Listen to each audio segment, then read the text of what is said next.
कधीतरी कर्जतच्या फार्म हाऊसवर तुम्ही सगळेजण पहिले चाला आणि जमिनीमध्ये किती कॅश खोदून ठेवली आहे हे जरा उद्धव ठाकरे आणि आदित्य ठाकरेला विचारा ना, जरा विचारा. आणि त्यांनी तर कॅश, या सगळ्या कॅश विषच्या बाबतीमध्ये त्यांनी तर बोलूच नाही, त्यांनी तर बोलूच नाही. नाहीतर एकदा सर्च ऑपरेशन कधीतरी कर्जतच्या फार्म हाऊसचं घ्यायला लागेल, मग पळापळ होईल कशी.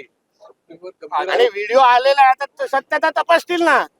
सत्यता तपासल्यानंतर बोला. एकदा कुणीतरी आरोप केला म्हणजे त्यांनीच कॅश घेतलेली आहे, असे किती आरोप झाले.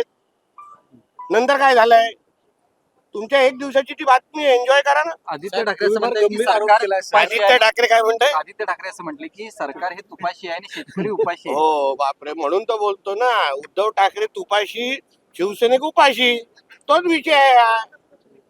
म्हणून बोलतो, आदित्य ठाकरेला विचारा, कधीतरी चल तुझ्या कर्जतच्या तुझ्या फार्म हाऊसवर, जमीन थोडी खोदून दाखव,